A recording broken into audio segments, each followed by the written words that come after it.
paz do Senhor, minha amada irmã, meu amado irmão. É com muita alegria que iremos iniciar mais uma pré-aula da Escola Bíblica Dominical. E estamos muito felizes porque terminamos aí mais um trimestre com a graça do nosso Deus, nos proporcionando o conhecimento necessário para transmitirmos a sua palavra, não é mesmo? E Ele tem nos dado graça a alcançarmos sabedoria que é dada justamente por Ele. Estamos muito felizes, estamos alegres, pois estamos fechando aí mais um trimestre para a honra e glória do nome do nosso Deus. A lição de hoje é a lição de número 13, tá? Da revista de jovens, que o tema é Os Servos de Jesus, Sal da Terra e Luz do Mundo.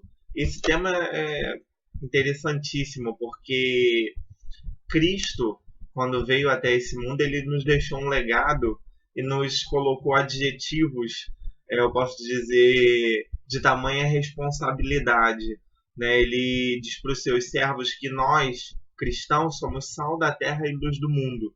E a gente vai tentar discutir um pouquinho sobre esses dois temas que são de extrema importância. O nosso texto do dia, se você não tiver revista da classe de jovens, você pode estar acompanhando aí com a sua Bíblia. O texto do dia ele se encontra em Mateus 5,13. Mateus, capítulo 5, versículo 13, que diz assim: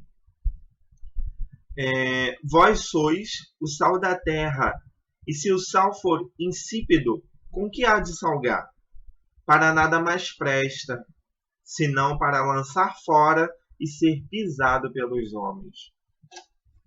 Olha que interessante essa mensagem, porque o sal ele tinha naquele tempo, né? Ele tinha uma função primordial. A palavra salário, inclusive, eu gostaria de destacar isso, que a palavra salário ela vem de sal.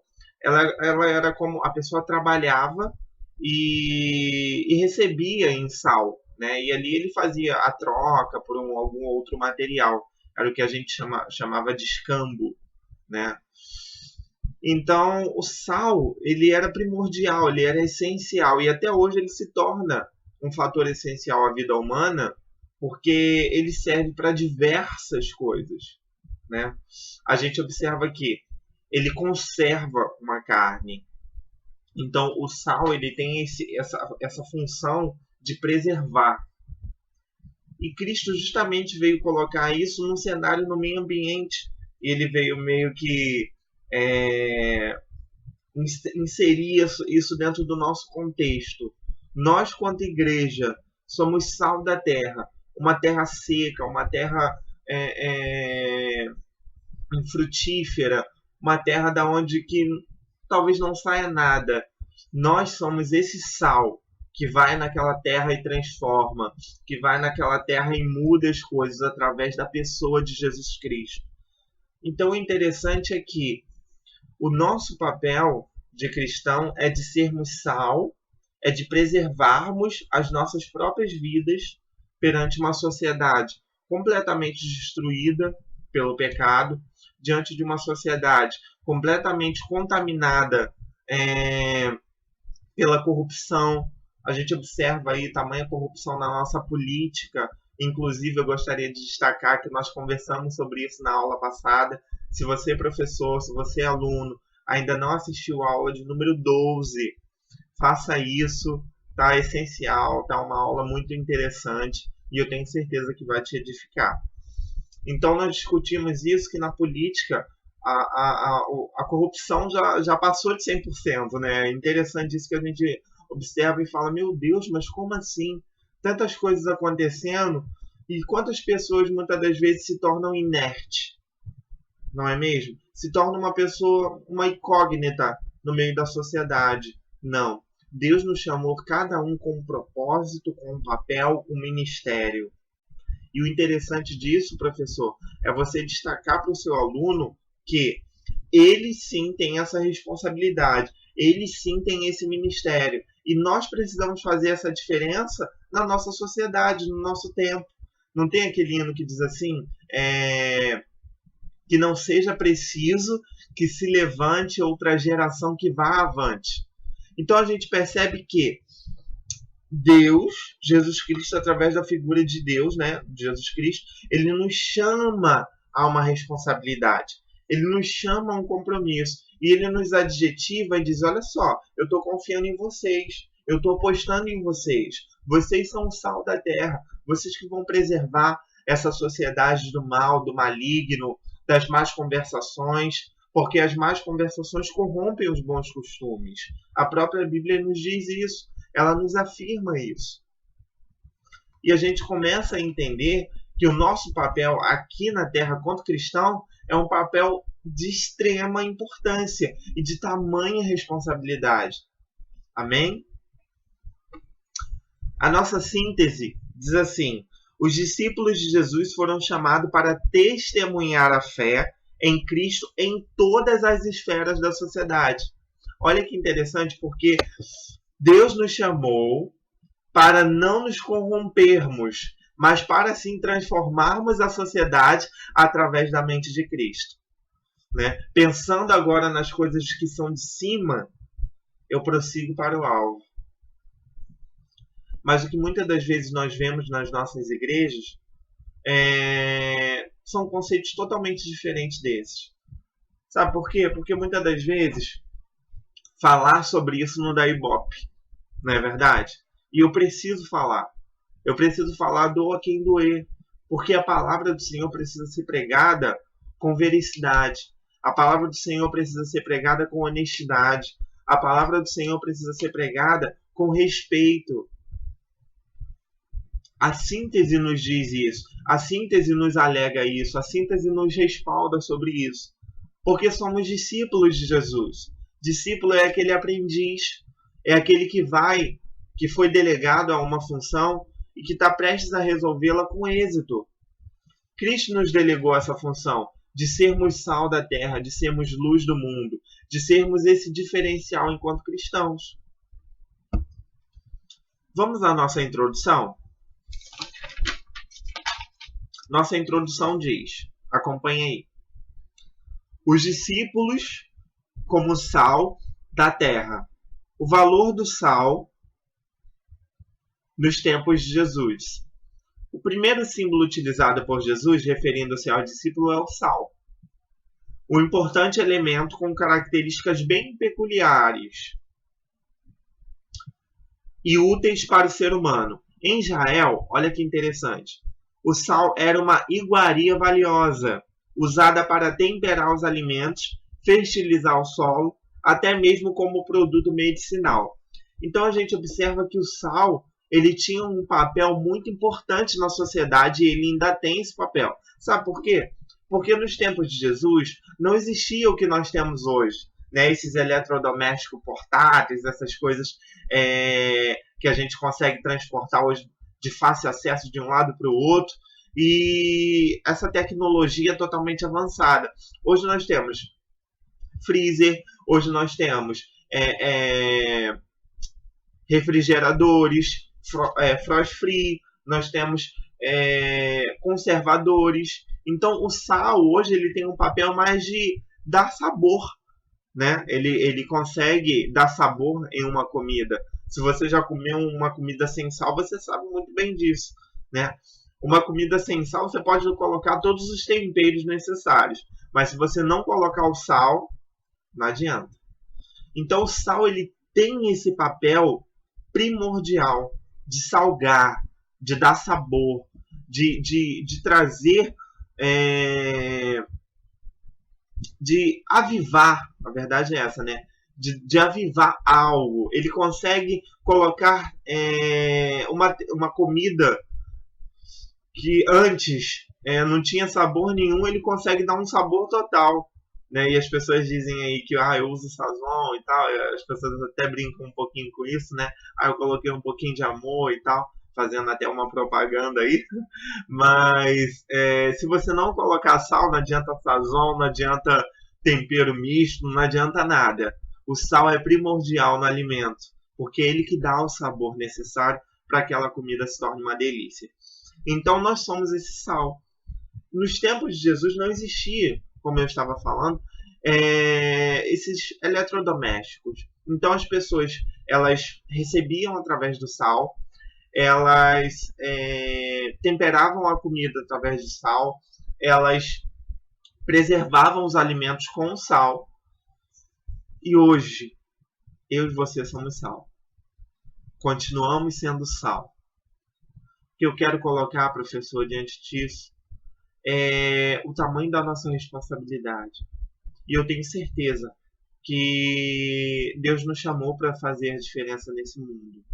Eu tenho certeza de que Ele nos conscientizou e nos fez professores, nos colocou com esse papel para que o nosso aluno seja um potencial nessa sociedade, para que o nosso aluno tenha esse papel de cristão que veio para mudar a geração nessa nossa sociedade. Amém?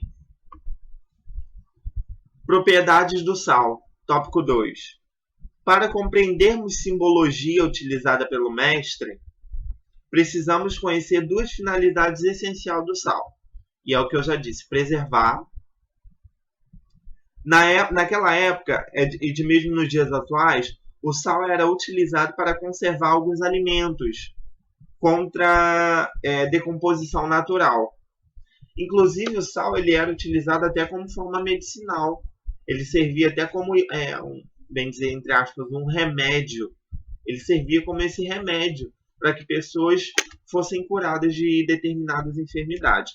Olha o tamanho da importância deste elemento, a qual nós fomos adjetivados.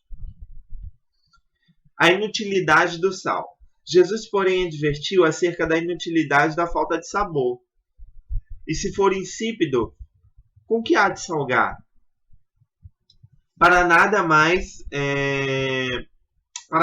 presta, senão para ser lançado fora e pisado aos homens. Mateus 5,13. Naquele tempo, ao ser recolhido na região do Mar Morto, o sal que havia perdido sua propriedade para salgar não era logo jogado fora. Olha que curiosidade. Ele era guardado no templo de Jerusalém, e quando as chuvas de inverno tornavam os pátios escorregadios, o sal era espalhado para evitar quedas, sendo pisado pelos homens. Compreendeu agora esse momento pelo qual, de que nada mais serve o sal senão para salgar? Naquela época ele servia para ser pisado quando o chão se tornava escorregadio. Então, se o sal está insípido,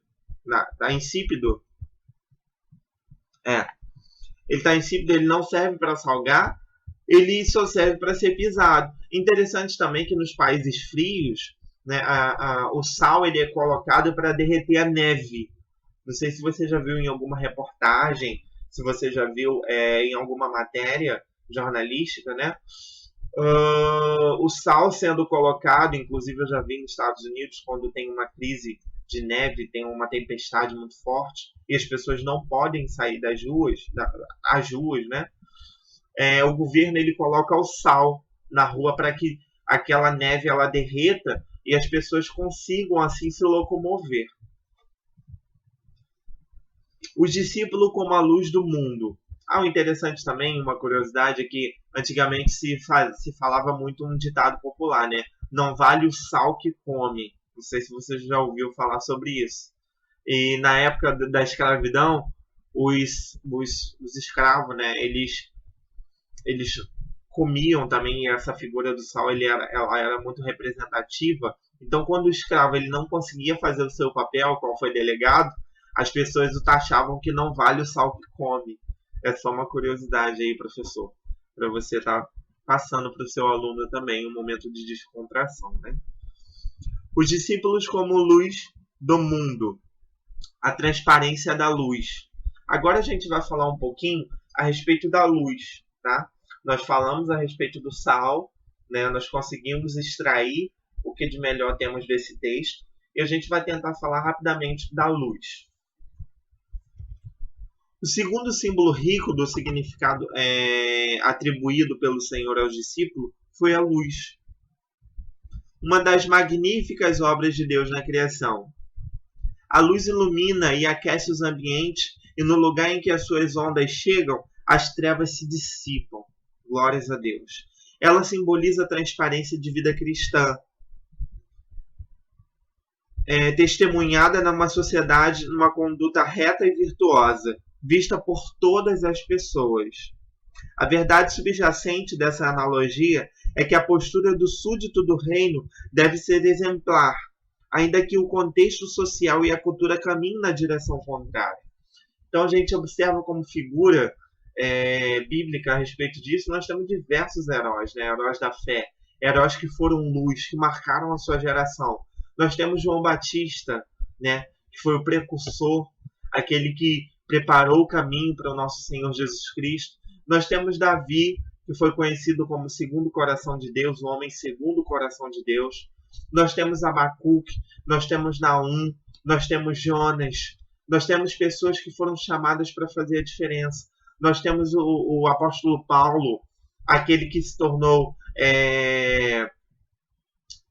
aquele que matava cristãos, né? Aquele que perseguia a igreja, se tornou perseguido por amor ao evangelho.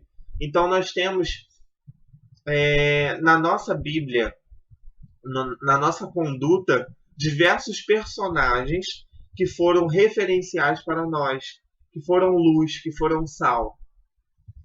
Então, professor, o interessante dessa aula é que nós temos esse papel. Nós somos a luz do mundo. A nossa Bíblia diz que nós estamos rodeados por uma nuvem de testemunha. E essa nuvem, ela está pairando sobre nós. Nós precisamos nós precisamos entender que essa luz que são as pessoas, essa luz que somos nós somos pairados por uma nuvem de testemunha. Essas testemunhas são as pessoas que estão vendo a nossa conduta, a nossa postura, né? São a plateia, a gente diz assim, né? São a plateia. E Cristo, graças a Deus, ele precisa estar no palco de nossas vidas. E através dele, o nome dele precisa brilhar. O nome dele precisa brilhar, o nome dele precisa ser exaltado, o nome dele precisa ser glorificado nas nossas vidas. Nós somos esse canal para salgar a vida das pessoas, para dar sabor à vida das pessoas e para trazer luz daqueles que estão na escuridão, para trazer luz, para transformar a vida das pessoas através da luz de Cristo Jesus, né? Eu sou o caminho, a verdade e a vida. Ninguém vem ao Pai senão por mim. Luz, lâmpada para os meus pés é a tua palavra, e luz para os meus caminhos. Nós temos essa luz que é o Senhor Jesus. Agora ele nos delegou e nos deu uma grande tarefa de transformarmos a nossa geração. Professor, o que eu desejo para você é que você tenha uma aula abençoada no domingo. A você, aluno, que você cada vez mais busque a presença do nosso Deus, prossiga em conhecer, em buscar conhecimento do Senhor, e que Cristo te abençoe, que esse canal seja de bênção para a sua vida. Eu peço a você que você curta o nosso canal, que você comente, que você escreva. Eu terei um imenso prazer de respondê-lo, eu terei o maior prazer e a satisfação em te dar um feedback. Então você se inscreva no nosso canal, curta a nossa página no Facebook, né? Eu também estou no portal da Escola Bíblica Dominical. O site é www.escoladominical-dominical.br. Eu também vou colocar o link abaixo no texto. Então, se você, professor, aluno, quiser conhecer mais do que nós temos, nos procure. Teremos um imenso prazer em conversar com você, em estar te orientando, em estar passando para você maiores informações. Que Cristo te abençoe. Que Cristo te dê a paz, que você tenha um domingo abençoado e uma aula abençoada, rica e enriquecedora. Muito obrigado por tudo. Amém.